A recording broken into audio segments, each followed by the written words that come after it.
जी हाँ, नमस्कार साथियों। इस समय की बेहद बड़ी खबर मैं आपको बता दें कि राजस्थान विधानसभा चुनाव के लिए तैयार है। जैसा कि आप सभी को पता है कि 25 नवंबर को राजस्थान की 200 विधानसभा सीटों पर मतदान होना है। ऐसे में बीजेपी और कांग्रेस दोनों ही दल हर सीट पर अपना दम झोंक रही हैं और लेकिन मेवाड़ बागड़ में पिछले चुनाव से अलग स्थितियां बन रही हैं। जहां पर क्योंकि पिछले चुनाव में यहां भारतीय ट्राइबल पार्टी यानी कि बीटीपी ने कदम रखा था और इसी पार्टी ने बीजेपी और कांग्रेस के मेवाड़ बागड़ की 28 सीटों पर यानी कि बैठाए गणित को बिगाड़ दिया था। लेकिन अब चुनौती डबल हो गई है क्योंकि बीटीपी के साथ ही अब यहां भारतीय आदिवासी पार्टी यानी कि बीएपी ने कदम रख दिया है। ऐसे में यानी कि बीजेपी और कांग्रेस गणित को यहाँ और कह सकते हैं यहाँ और भी नुकसान हो सकता है और माना जा रहा है कि यहाँ 16 सीटों पर जो कह सकते हैं चतुर्कोणीय मुकाबला होने वाला है।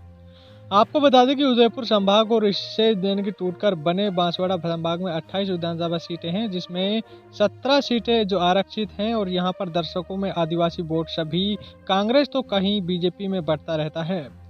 इसलिए कहा जाता है कि जिसने मेवाड़ बागड़ जीता जिसने कह सकते हैं जिसने मेवात बागड़ जीता सरकार उनकी बनी। और हालांकि पहली बार ऐसा हुआ है कि यहां से कुछ ही सीटों की बढ़त में बीजेपी रही है, लेकिन सत्ता कांग्रेस की बनी और इससे यानी कि मिथक को तोड़ने में बीटीपी की जो सदमारी ने काम किया है और कह सकते हैं कि वो वोट यानी कि वोट तीन तरफ बट गए हैं, जिनसे आंकड़ों में अंतर हो गया है और अब बीटीपी से ही टूटकर बनी भारतीय आदिवासी पार्टी पहली बार चुनावी मैदान में उतरने वाले हैं। और ऐसे में जो वो चार तरफ बट जाएंगे, जहां पर बीजेपी कांग्रेस की चुनौती बढ़ जाएगी। और कह सकते हैं कि भारतीय ट्राइबल पार्टी ने पिछले चुनाव में 10 सीटों पर अपने प्रत्याशी उतारे थे, जिसमें से 2 विधानसभा विधायकों ने जीत दर्ज की थी।